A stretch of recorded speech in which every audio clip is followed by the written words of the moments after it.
요사이 길을 걸어가면 많은 지나가는 사람들 얼굴을 보게 됩니다. 한 가지 현대인들에게 공통점은 언제부터인가 웃음이 사라져 버렸습니다. 한결같이 얼굴들이 우울합니다. 어둡기만 합니다.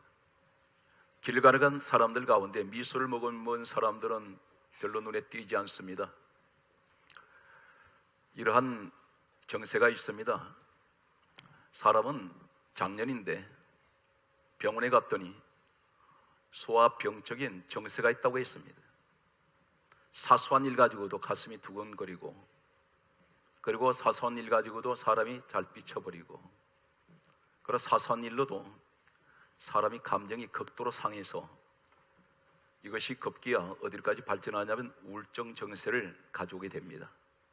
우울증 정세의 한 가지 공통점은 한결같이 마음이 다 어둡습니다. 묘사가 부정적입니다. 자동차가 지나가면 뛰어들어가고 싶습니다. 고층 건물에 올라가면 뛰어내리고 싶습니다. 순간적인 충동을 느낍니다.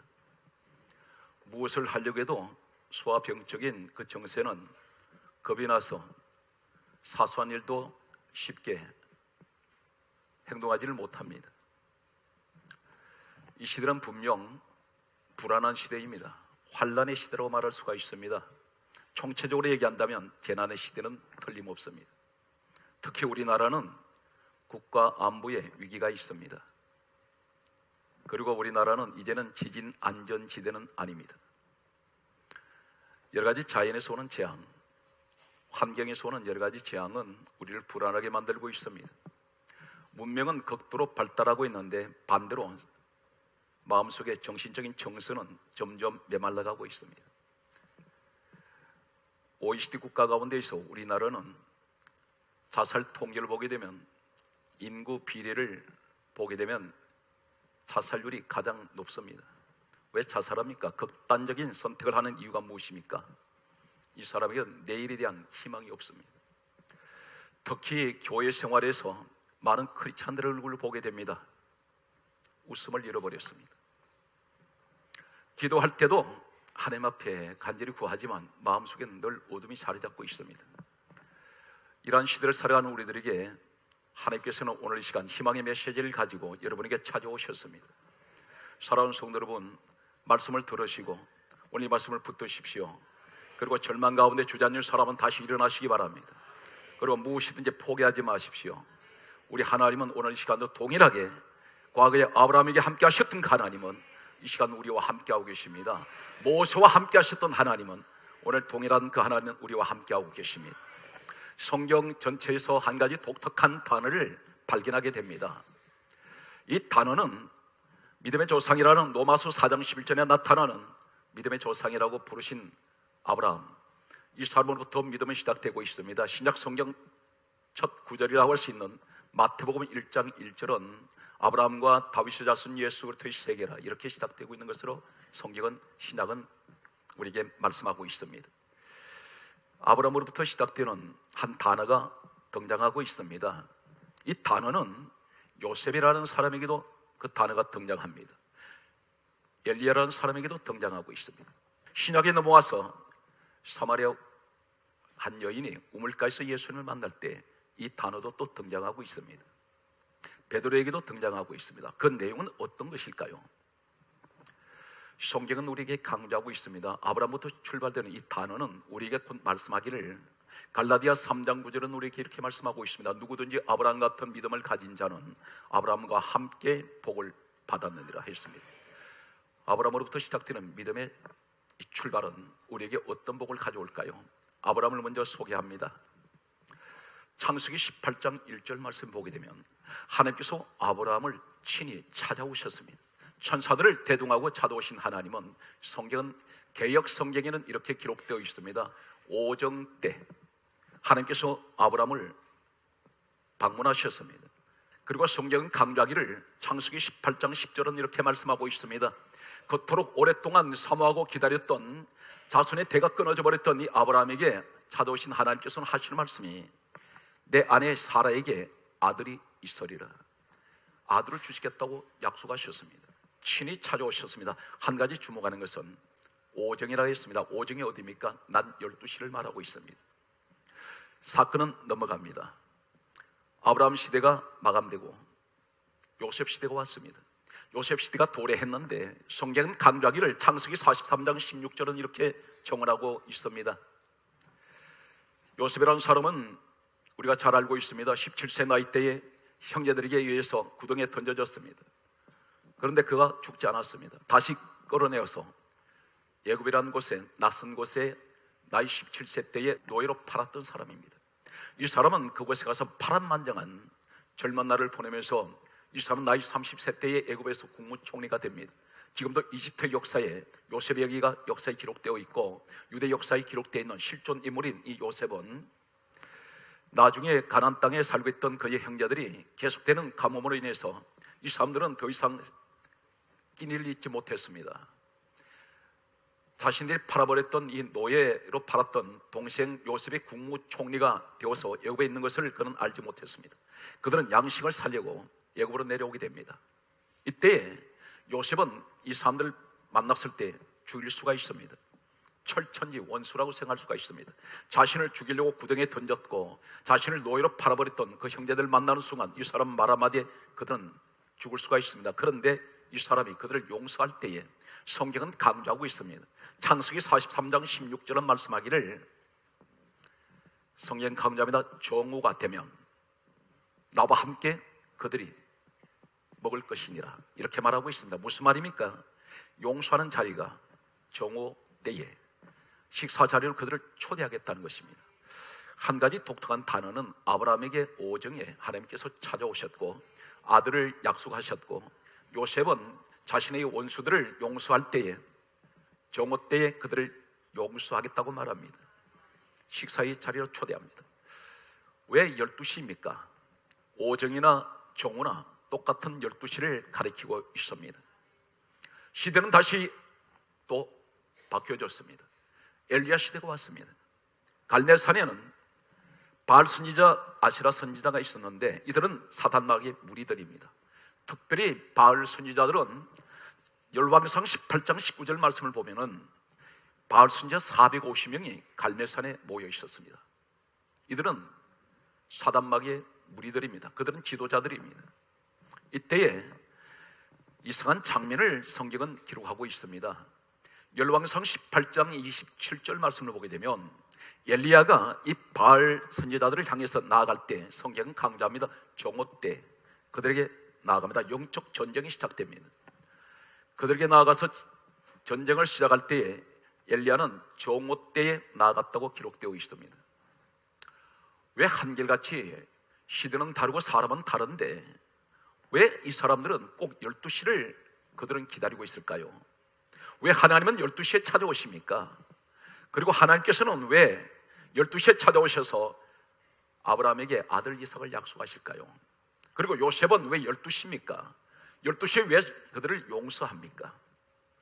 그리고 엘리야는 왜 12시에 바알 선지자들한테 나아갑니까?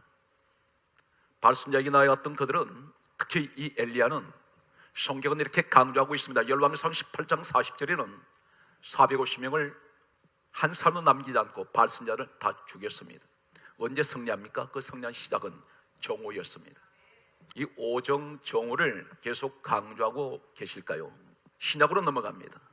신약에 가면 사마리아 한 여인이 우물가에서 예수님을 만나는 장면이 소개되고 있습니다.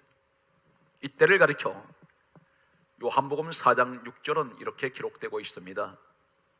때는 6시라고 말씀합니다. 이 6시란 말은 우리나라와 시차가 있습니다. 우리나라 시간으로 낮 12시를 말합니다. 왜 주님은 낮 12시에 사마리아 여인과 만나십니까? 가장 뜨거울 때. 이 여인은 주님을 만나고 난 후에 물동이를 버려버리고 동료로 뛰어들어가서 와보라고 말합니다. 내가 메시아를 만났다고 말합니다. 소리칩니다. 한 사람의 모습을 더 소개합니다. 사도행전 10장 9절 말씀을 보게 되면 베드로라는 사람이 있습니다. 이 베드로가 지붕 위로 올라갔습니다. 지붕 위로 올라간 그는 하나님께 기도를 하기 시작합니다. 이때를 가리켜 성경 강조하기를 제6시라고 말하고 있습니다. 바로 낮 12시를 가리키고 있습니다. 이때의 성경은 강조하기를 사도행전 10장 11절에 하늘이 열렸습니다. 베드로가 지붕 위에서 기도하는 제60대에 하늘이 열리면서 하나님께서 환상을 보여주신데 하늘에서 그릇이 내려왔습니다. 우리는 1년에 이 모습들을 지켜보았습니다. 아브라함에게는 12시에 오정 때에 하나님께서 찾아오셨고, 그리고 아들을 주시겠다고 약속하셨고, 그리고 요셉에게는 정오 때에 원수된 형제들을 불러서 식사 자리를 초대하며 그들을 용서하고 화해하는 이 모습, 그리고 엘리야 때는 450명 사단 마귀를 상징하는 이 무리들을 정오 때에 나가서 한 명도 낭비하지 않고 다 죽이는 승리를 이끄는 이 사건, 그리고 사마리아 우물가 여인이 12시에 주님을 만나는 사건, 그리고 베드로가 지붕에서 기도할 때 12시에 하늘이 열리면서 환상 가운데 하나님께서 하늘에서 그릇을 내려주시는 일련의 이 사건은 무엇을 우리에게 의미하고 있습니까? 성경은 이 사실에 대해서 다음과 같이 말씀하고 있습니다. 시편 84편 11절은 말씀하기를 여호와 하나님은 우리의 해요, 이렇게 말씀합니다. 태양을 상징하고 있습니다. 하나님이 태양은 아닙니다. 그러나 상징적으로 여호와 하나님은 해라고 말씀하고 있습니다. 해는 두 가지 특징이 있습니다. 이 온 우주에서 가장 강렬한 빛을 내는 것이 태양입니다. 이 해는 또 한 가지 특징이 있습니다. 온 우주에서 가장 뜨거운 물체가 바로 태양입니다. 낮 12시는 태양과 지구가 가장 가까이 있는 시간입니다. 무엇을 말씀하는지 아십니까? 의의 태양 되시고 우리에게 여호와는 우리 하나님께서 말씀하는 해라고 말씀한다면 상징적으로 말씀하는 이 의미는 어떤 것입니까? 낮 12시에 하나님께서 방문하시고 낮 12시에 사단마귀를 이기게 하시고 낮 12시에 문제를 응답하시는 이 축복은 곧 우리에게 무엇을 말하냐면 의의 태양 되시는 하나님과 내가 가장 가까운 곳에 있을 때 역사가 일어난다는 것입니다. 기적은 일어납니다. 왜 기도가 응답 안 됩니까? 왜 문제가 해결 안 됩니까? 문제는 하나님과 내가 가까이 있지 않기 때문입니다. 마음은 멀어져 있습니다. 하나님은 나를 가까이 하기를 원하세요. 의의 태양 되시는 우리 하나님을 말씀한다면 이분이 바로 누굽니까? 빌립보서 2장 6절은 성경은 이렇게 말씀하고 있습니다. 그는 근본 본체 하나님 되신 분 누구냐? 예수라 했습니다. 하나님 누구시냐면 우리 예수님이셨습니다. 우리 예수님이 이 땅에 오시기 전에 그분은 근본 하나님 본체가 되십니다.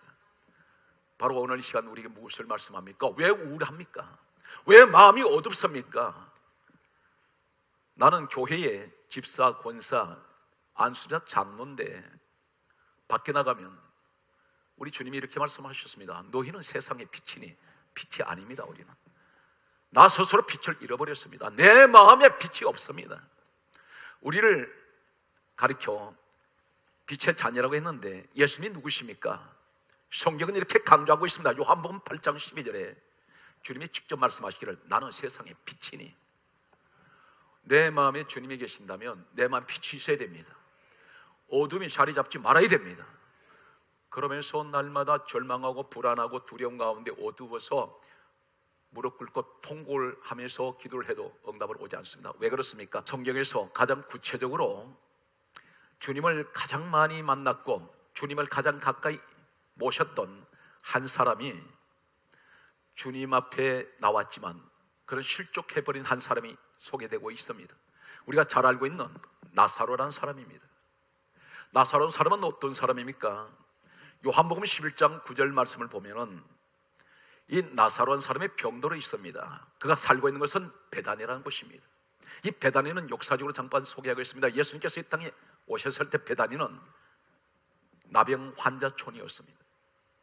이곳은 대단히 소외된 지역이었고 그리고 굉장히 어려웠던 그런 분들이 살고 있던 곳이었습니다. 그런데 그에게는 마르다와 마리아 두 누이가 있다고 성경이 기록하고 있습니다. 성경에는 나사로의 부모님이 언급되지 않습니다. 이러한 사실로 미뤄봐서 학자들은 이렇게 말하고 있습니다. 나사로의 부모는 일찍이 세상을 떠났던 것으로 그렇게 추정하고 있습니다. 대신 삼남매가 같이 살고 있습니다. 그런데 마르다의 남편이 시몬이라는 남편이 있는데 이 사람이 전해지는 학설엔 나병 환자라고 알려지고 있습니다. 한 집안에 이런 사람들이 어울려 있습니다. 예수님께서 시몬의 집에서 식사를 하실 때가 있었습니다. 이 집안에 나사로의 가족들이 다 등장하고 있습니다. 혹 여러분들이 말씀을 들으면서 기억나시는 분이 계실지 모르겠습니다. 향유옥합을 예수님 머리에 부었던 여인이 있습니다. 이 여인을 가리켜 마리아라고 부릅니다. 이 마리아가 전해지는 학설에는 창녀로 알려져 있습니다. 향유옥합이 300데나리온이라고 했습니다. 이 300데나리온, 이 돈의 가치가 지금 현재 우리가 화폐로 계산한다면 어느 학자는 이렇게 계산을 했습니다. 일용 근로자 1년 동안 노임이 300데나리온 가치가 있다고 했습니다. 만약에 마리아가 창녀 일을 해서 그 돈을 모았다면 이 가정 참으로 비극적인 가정입니다. 병든 오빠 나사로는 창녀 일을 해서 벌어온 그 돈으로 생계를 유지해야 하며 약값을 그 돈으로 사용하는 이런 가정이었다면 당연히 나사로의 환경은 너무나 우울하고 이 사람 병든 자신의 모습을 돌아볼 때 소망은 없습니다. 이러한 상황에서 예수님은 유난히 나사로에게 계속해서 방문하셨습니다. 나사로가 죽었습니다. 이 소식을 들었던 우리 주님께서 하시는 말씀이 이렇게 말씀합니다. 요한복음 11장 9절 말씀을 보게 되면 나사로가 죽었다는 소식을 들으시는 순간 나사로 이야기 속에 이 말씀이 등장합니다. 낮이 12시가 아니냐, 사람이 낮에 다니면 이 세상의 빛을 보므로 실족하지 아니하고 이 세상 빛이라 했습니다. 그리고 하실 말씀이 사람이 밤에 다니면 빛이 그 사람 안에 없는 거로 실족하느냐. 누굴 보고 말씀합니까? 나사로 이야기입니다. 낮이 12시가 아니냐, 이 말씀이 무슨 말이냐면 태양과 지구가 가장 가까운 시간입니다. 하나님은 누구시라 했습니까? 시편 84편 11절에 여호와 하나님은 해요, 그렇게 말씀하셨습니다. 하나님과 내가 가장 가까운 이 시간이 역사가 일어나는데 오늘 예수님 누구십니까? 빌립보서 2장 6절에 하나님 근본 본체 하나님 되신 분이 예수님이십니다. 지금 나사로를 만나시면서 나사로 앞에 하나님 되신 예수님이 얼굴과 얼굴을 마주하고 계시는데 이 사람 마음 속에는, 나사로 속에는 생명의 빛 되시는 예수님이 들어오지 않았습니다. 그에게는 생명의 빛이 없습니다. 대신 예수님을 볼 때 어떻게 보았을까요? 인간 예수님으로만 보았습니다. 대단히 좋으신 분, 대단히 사랑이 많으신 분, 대단히 인자하신 분.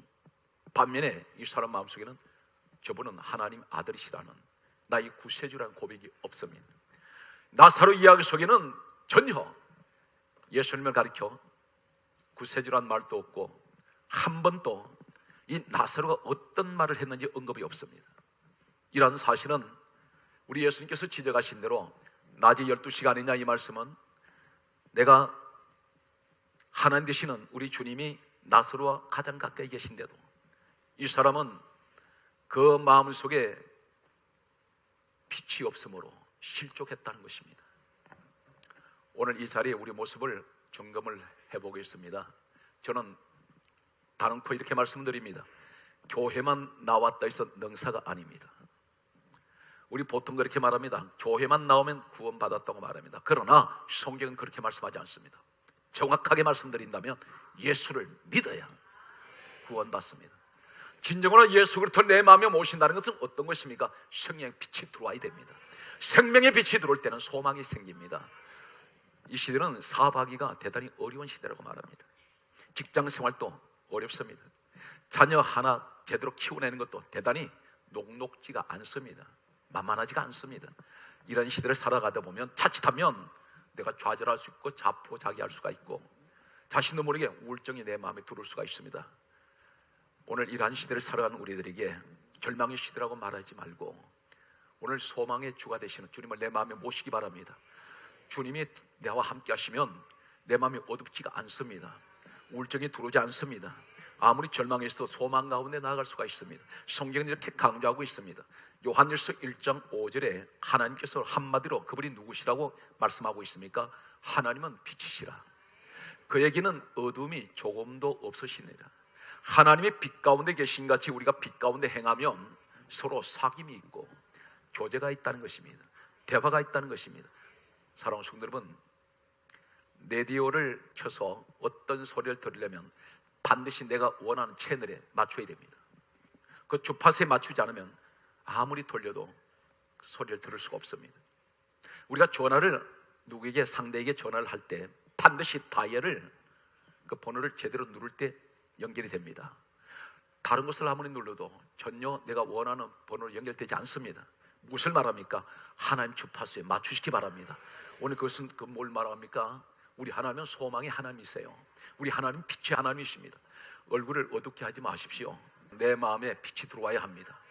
오늘 이 시간 이후에 진정으로 내가 주님과 함께 생활하고 주님과 함께 이 땅 끝나는 날까지, 천국 가는 그날까지 주님과 동행한다면 반드시 내 마음에 담대함을 갖는 오늘 소망의 빛을 가지시기 바랍니다. 생명의 빛이 여러분 들어오시기 바랍니다.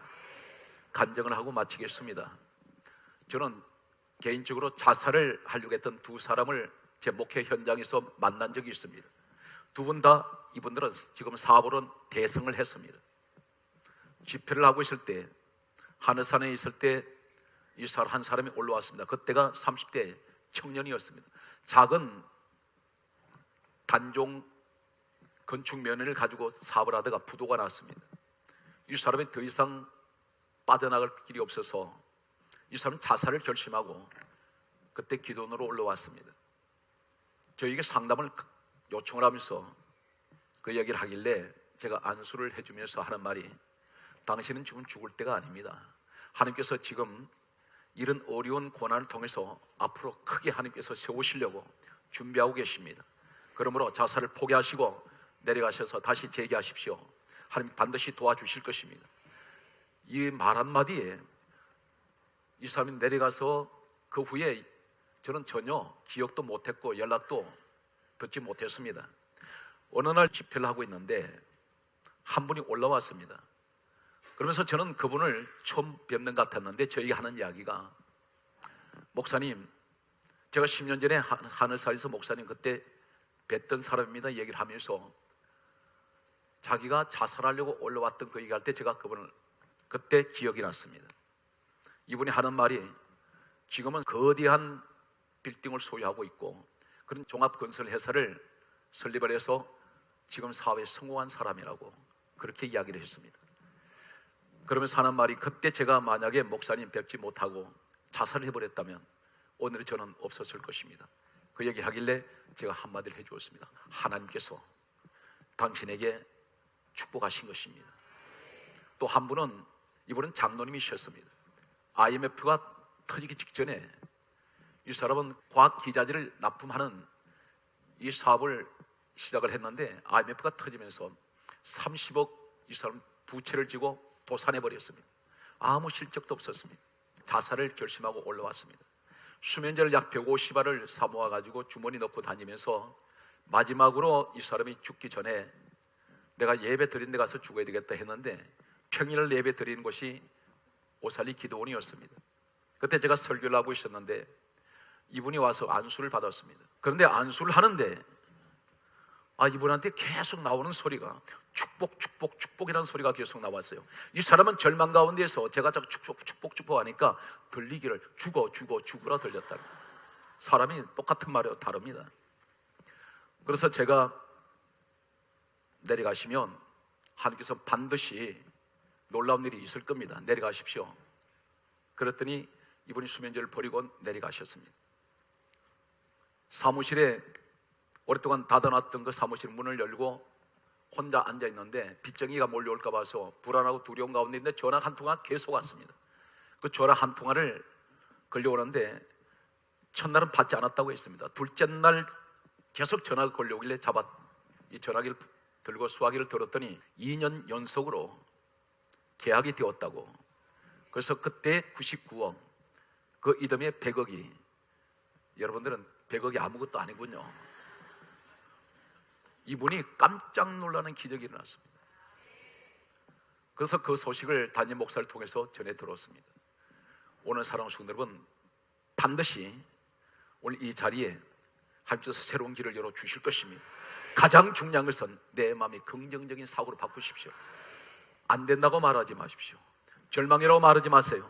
하나님 반드시 화가 변화 보게 되게 하시고 불가능을 가능케 하시는 전능하신 하나님의 역사가 여러분과 함께 하시기를 예수 그리스도 이름으로 축복합니다.